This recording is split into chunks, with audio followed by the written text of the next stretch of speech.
The Nabta Playa Star People. In the deep silence of the Nubian desert, far from the Nile and far older than the first Egyptian dynasties, lies a circle of stones that should not exist. Nabta Playa was once a thriving ceremonial center, a place where an unknown people charted the stars with a level of precision that archaeologists still struggle to explain. They built megaliths aligned to solstices, lunar cycles, and the rising of Orion. Not 5,000 years ago, but nearly 7,500 years before the pyramids. Whoever these people were, they possessed astronomical knowledge that should have been impossible for Neolithic herders. And then, as suddenly as they appeared, they vanished, leaving behind a structure that feels more like a cosmic instrument than a human monument. The first researchers who began mapping the alignments noticed something disturbing. The stones were not random markers. They formed a star map, a three-dimensional model of Orion and Sirius designed with mathematical ratios identical to those found later in Giza. When this finding reached the media, the story was quickly dismissed as sensationalism and the researchers' funding evaporated overnight. Access to key areas of the site became restricted. Reports once publicly available were quietly rewritten or removed from university archives. It seemed as if the more precisely the site was studied, the less anyone was allowed to know. Witnesses from early digs described artifacts, polished stone tools, ceramic fragments, and symbols carved into bedrock that suggested a culture with far more complexity than the official timeline allowed. But those objects disappeared into private collections and institutional storage, never photographed or cataloged.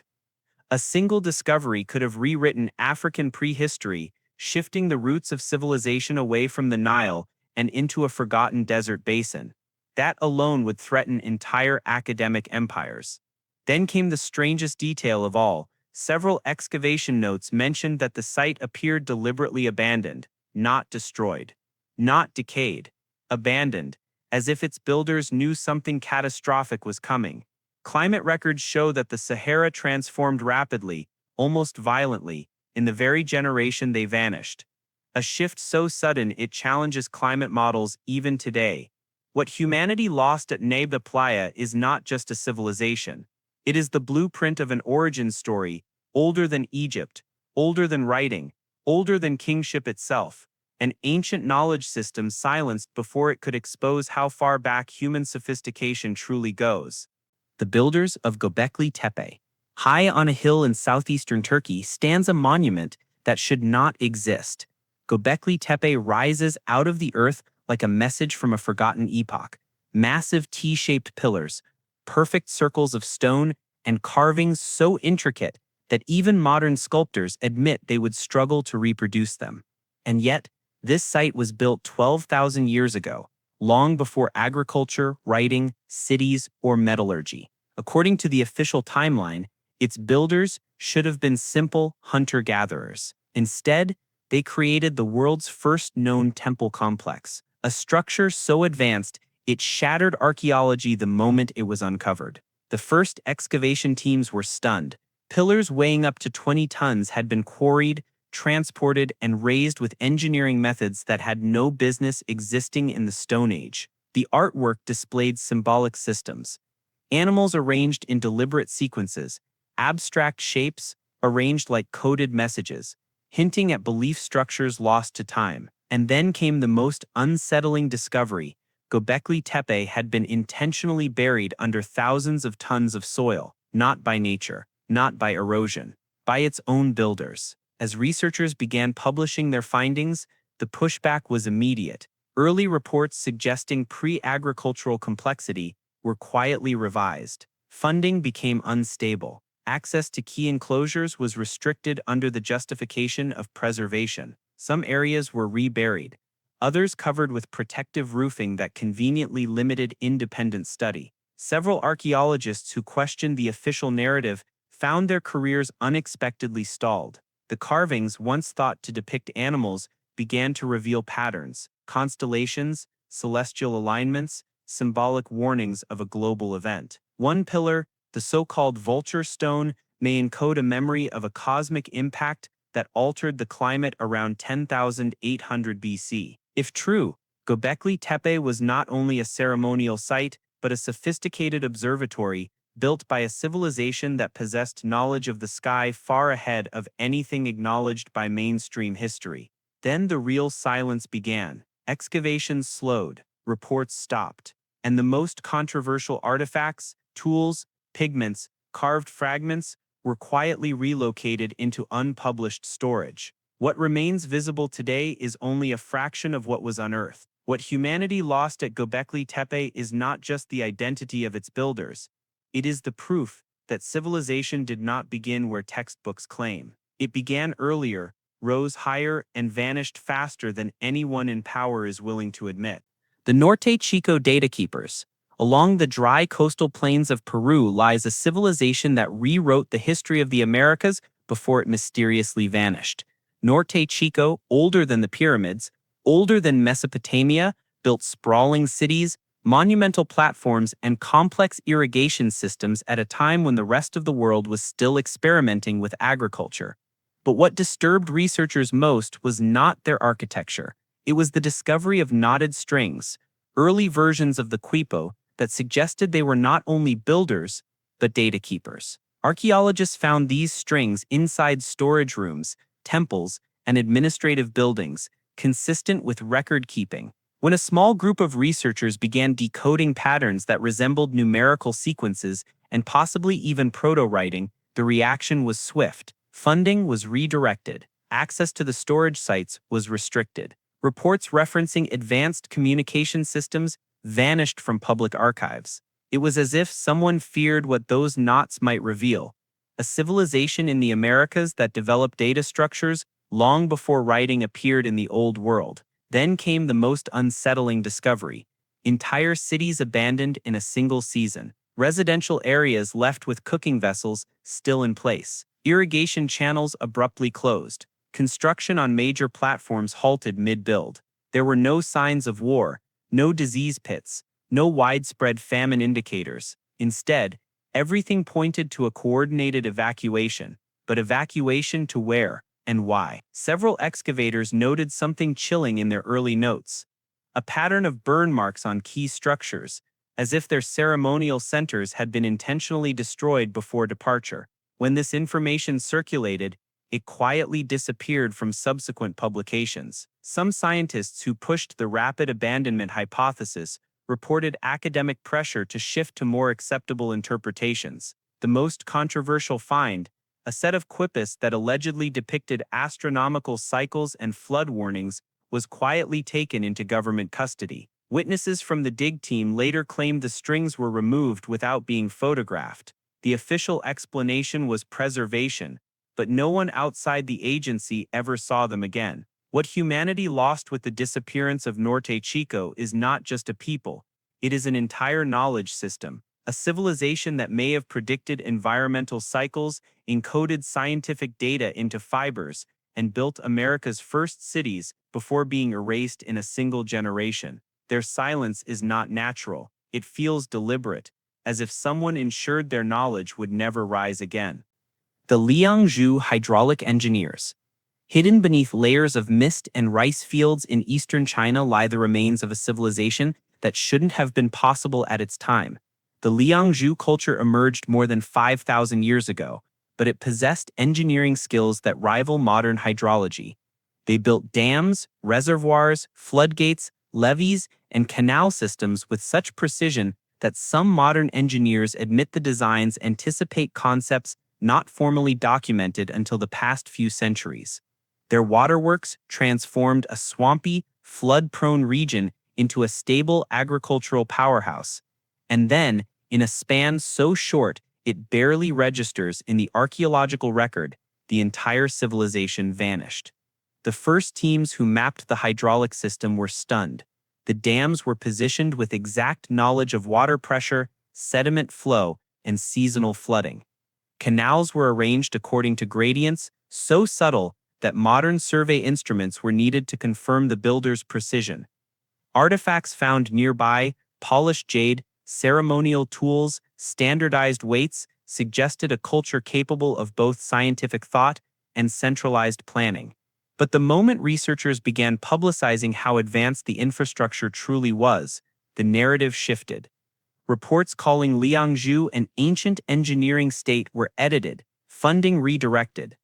Parts of the canal network were quietly reburied to preserve stability. Then came the discovery government officials refused to comment on a catastrophic flood layer covering the entire city, consistent with a sudden and violent environmental event. But the water patterns were too uniform, too targeted. It resembled a controlled release, not a natural disaster. Some archaeologists suggested sabotage, either internal or external, aimed at collapsing the civilization's infrastructure.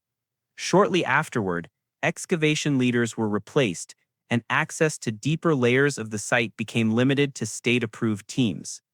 Jade tablets found near elite tombs hinted at administrative systems, water codes, and possibly even early law. But the most important pieces, those referencing canal maintenance and flood predictions, were confiscated under the claim of national heritage protection. Independent scholars never saw them again. The message was clear: the full intellectual scale of Liangzhu was not to be revealed. What humanity lost with the disappearance of Liangzhu is staggering. A civilization that tamed water with surgical precision, mastered environmental engineering millennia ahead of its time, and left behind a blueprint for sustainable cities. Their technology disappeared overnight, buried beneath mud and bureaucracy, as if the world was never meant to rediscover what they knew. The Indus Valley collapse. Across the plains of present-day Pakistan and India, once stood a civilization so advanced, so meticulously organized, that modern urban planners still study its blueprints. Mohenjo-daro, Harappa, Dhalavira, cities built with perfect grid systems, standardized bricks, underground drainage networks, and water filtration technologies thousands of years before Rome. And then, sometime around 1900 BC, the streets emptied, workshops abandoned, homes left intact, no signs of invasion, no mass graves, no famine layers. The Indus Valley civilization simply vanished. When the first archaeologists arrived in the early 20th century, they expected crude villages. Instead, they found precision engineering, sewage channels designed with removable lids, reservoirs feeding entire districts, and buildings aligned to cardinal directions with uncanny accuracy. The discovery should have rewritten world history. Instead, it complicated it. Too much, too fast. The idea that a peaceful, highly organized literate civilization existed independently of Mesopotamia and Egypt threatened academic hierarchies built around old world supremacy. And so the Indus story became quietly minimized. Then came the seals. Thousands of them. Tiny, carved with extraordinary detail, showing animals, symbols, and what appeared to be a lost script. Several early linguists hinted the script resembled Proto-Dravidian. Others whispered it might encode astronomical data. A few even suggested standardized trade records stretching across the Middle East. But as soon as these theories reached public attention, the seals disappeared into restricted collections. Museums displayed only a fraction. Many unclassified seals, described in early excavation logs, were never seen again. The most controversial discovery came from Mohenjo-daro, reports of bodies found lying in streets as if death came suddenly without struggle. Radiation testing on nearby soil produced anomalies, but before the results could be replicated, the responsible researchers were removed from the project. The incident was stamped as misinterpretation. The remains were quietly relocated. What troubled investigators most was the manner of abandonment. Homes left with possessions inside, wells sealed, drainage systems intentionally blocked. It looked like a coordinated exit, an entire population walking away from cities that had taken centuries to build. But why? What humanity lost with the disappearance of the Indus Valley civilization is immeasurable. A writing system that could explain their fate, water technologies far ahead of their time, and a model of peaceful urban life unmatched in antiquity. Their silence was not a collapse. It feels like an erasure, swift, deliberate, and hidden beneath layers of academic caution. The Olmec Shadow Empire. In the humid lowlands of ancient Mesoamerica, long before the rise of the Maya or Aztec, an empire emerged with artistry, metallurgy, and engineering far beyond what should have existed at the time. The Olmec civilization built colossal stone heads weighing up to 50 tons, transported basalt across mountains and swamps, carved jade with microscopic precision, and developed the earliest known Mesoamerican writing. Then, around 400 BC, their cities burned, their workshops emptied, and their elites disappeared. Not gradually, not through decline. Suddenly, within a single generation, early archaeologists were puzzled by the abrupt abandonment. San Lorenzo, once the capital, showed signs of deliberate destruction, monuments defaced, ceremonial centers smashed, water systems clogged as if sabotaged. La Venta, another major site, contained massive offerings buried under tons of clay, as if hiding something. When metallurgical remnants were discovered, copper alloys and evidence of heat treatments more advanced than expected, the findings threatened the established timeline of New World technology. The response was predictable: reclassification, dismissal, and quiet removal of controversial artifacts from public display. One excavation report from the 1940s mentioned a workshop containing tools with unnaturally smooth cutting surfaces, suggesting knowledge of advanced abrasives or lost techniques. The report vanished. So did the tools. Another team found evidence that the Olmec tracked celestial cycles with precision, marking solstices and lunar standstills in their city layouts. When this claim gained momentum, further astronomical studies were halted under the claim of insufficient context, but the most haunting discovery lies in the sudden silence of their elites.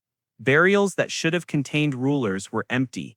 Jade regalia found without bodies, thrones toppled and buried intentionally. It appeared less like a collapse and more like a purge, as if someone tried to erase the leadership structure entirely. Oral traditions collected from later Mesoamerican cultures speak of a shadow priesthood departing into the mountains, taking sacred knowledge with them. These accounts were labeled myth and ignored. What humanity lost when the Olmecs vanished is staggering. This was the seed culture of Mesoamerica, the architects of writing, astronomy, monumental art, and perhaps even early metalworking. Their disappearance removed the foundation logbook of an entire hemisphere's history. It ended the first technological renaissance of the Americas before it had the chance to spread. The Olmecs didn't fade. They were erased, burned out of their cities, stripped from their pyramids, and swallowed by a silence someone clearly wanted preserved. The Pueblo builders of Chaco Canyon. Deep in the high desert of the American Southwest, surrounded by cliffs and carved by ancient winds, lies a city that should not have existed. Chaco Canyon was the heart of a civilization that built multi-story stone complexes, engineered roads perfectly straight for miles, and aligned their architecture with solar and lunar cycles so precisely that modern astronomers still debate how they achieved it. For 300 years, Chaco flourished as a cultural center, and then, in the span of a single generation, they abandoned everything, leaving behind a silence that has never been explained. Early explorers assumed Chaco was a simple settlement, but as excavations unfolded, a different picture emerged: massive great houses with hundreds of rooms, expertly cut sandstone blocks, ceremonial kivas aligned with celestial events, and a road system that connected outlier communities across the region like an ancient data network. The sophistication challenged long-held assumptions about North American prehistory, and once the scale of the site became undeniable, the suppression began. Some of the earliest dig reports, written before federal oversight, described elite quarters containing items that had no business being in the Southwest, artifacts made from distant tropical materials, ideographic symbols, and complex astronomical markers etched into stone. These findings vanished into storage soon after federal agencies took control. Subsequent publications omitted key details, reframing Chaco as a purely local culture with limited complexity. As researchers studied the alignments, buildings marking lunar standstills with millimeter accuracy, questions intensified. How did a supposedly non-literate society track 18.6-year lunar cycles? Why did so many structures across vast distances align with Chaco's central axis? Then came the discovery that changed everything: signs of an intentional shutdown. Walls hastily sealed, roof beams stripped, kivas filled in deliberately. It looked like a coordinated evacuation plan, one executed with purpose, not panic. Some archaeologists proposed drought, others blamed internal conflict, but none of these explanations account for the engineering-level precision behind the abandonment. A few whistleblowers hinted that the Chaco elite possessed sensitive knowledge, celestial forecasts, climate patterns, and ritual calendars, knowledge that later groups may have deemed dangerous or forbidden. Soon after these claims surfaced, access to certain petroglyph panels depicting unusual celestial events became restricted. What humanity lost with the disappearance of the Chaco civilization is profound: a sophisticated astronomical tradition, a vast knowledge network spanning hundreds of miles, and the earliest example of centralized planning in North America. Their vanishing was not simply an environmental collapse. It feels orchestrated, an abrupt severing of knowledge, leaving only stone shadows in the desert. The Bronze Age Sea Peoples. Across the shattered coastlines of the ancient Mediterranean lies evidence of a civilization that moved like a phantom, appearing from the sea, devastating empires, and then dissolving as if into mist. Known only as the Sea Peoples, they arrived around 1200 BC with precision, strategy, and advanced seafaring capabilities unmatched in the region.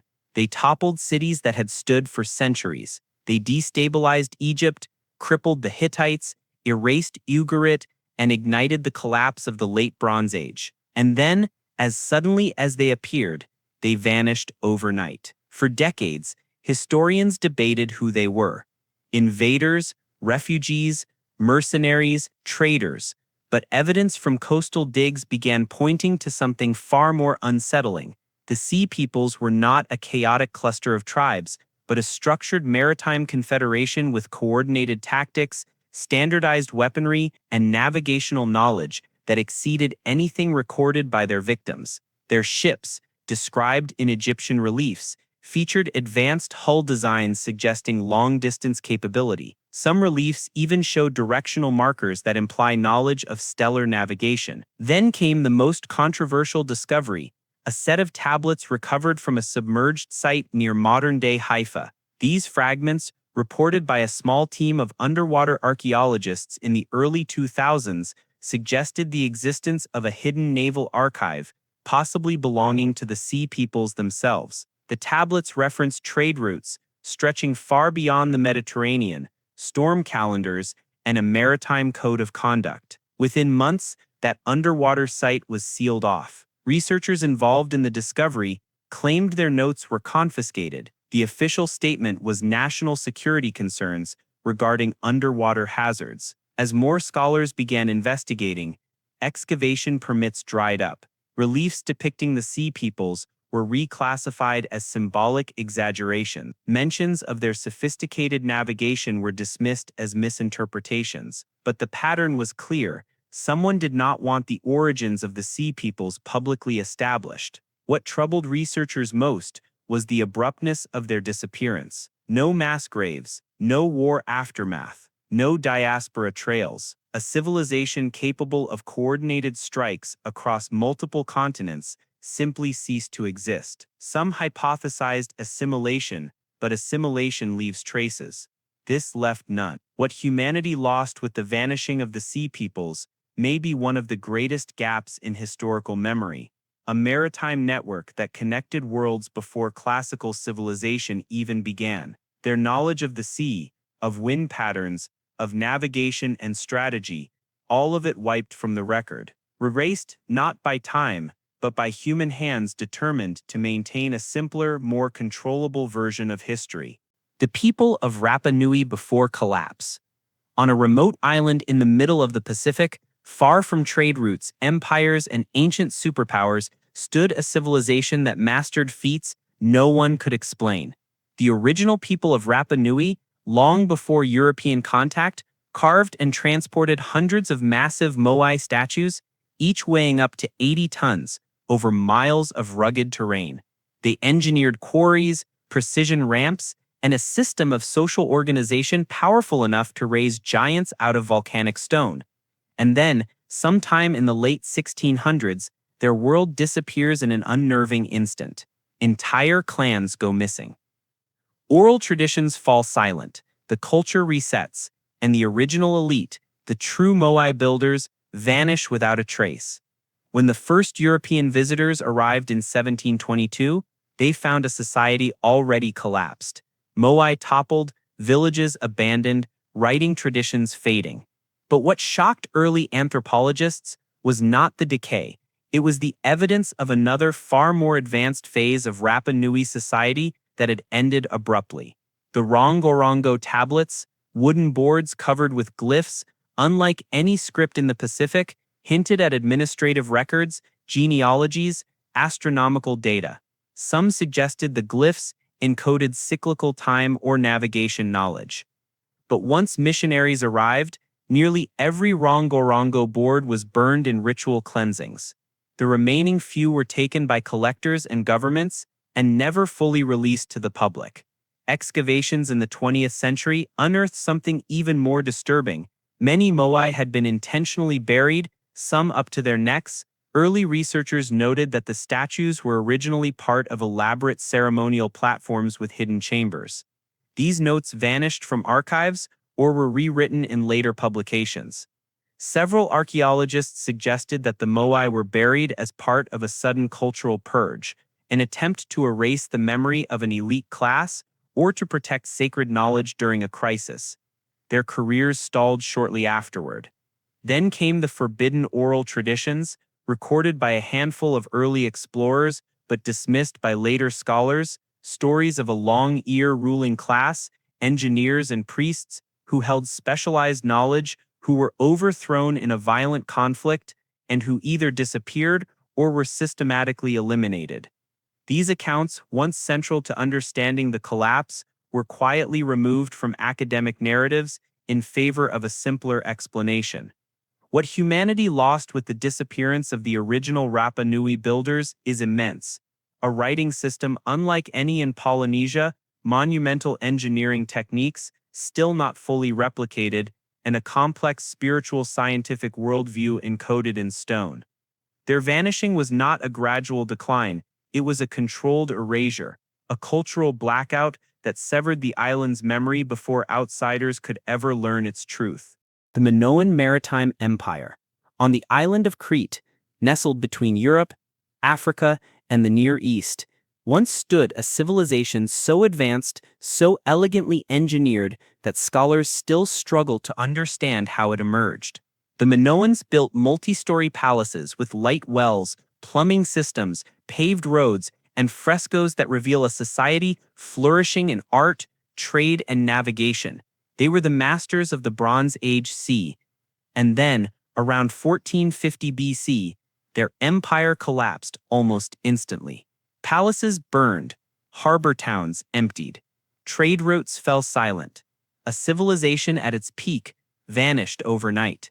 The standard explanation pins their disappearance on the eruption of Thera, but the timeline doesn't match. The eruption occurred decades earlier. The Minoans rebuilt afterward and continued thriving. So why did they fall so suddenly? Early archaeologists found signs that contradicted the simple disaster narrative. Storerooms left filled, elites' quarters, stripped clean, frescoes that had been deliberately removed from walls. Some rooms appeared burned from the inside out. The destruction was targeted, selective, and disturbingly precise. Then came the suppressed reports. In the 1930s, researchers discovered tablets written in a script now called Linear A, still undeciphered today. Some experts claimed the script referenced administrative systems far more advanced than the Mycenaean Greeks who followed. Others hinted at navigational charts or trade ledgers that connected Crete to the Levant and Egypt in ways that challenged existing timelines. Shortly after these theories surfaced, the most controversial tablets were moved into restricted archives. Only sanitized versions of the inscriptions were allowed to circulate. Underwater surveys conducted near Crete in the 1960s and 70s revealed what appeared to be remnants of fortified docks, structures suggesting organized naval defenses. These findings threatened the long-held belief that the Minoans were peaceful traders. Funding for the underwater project evaporated. Reports were locked away. Several researchers who pushed the naval power hypothesis were quietly removed from academic posts. What unsettled investigators most was the pattern at the final destruction horizon, identical burn layers across multiple palaces, as if coordinated. Tools left mid-task.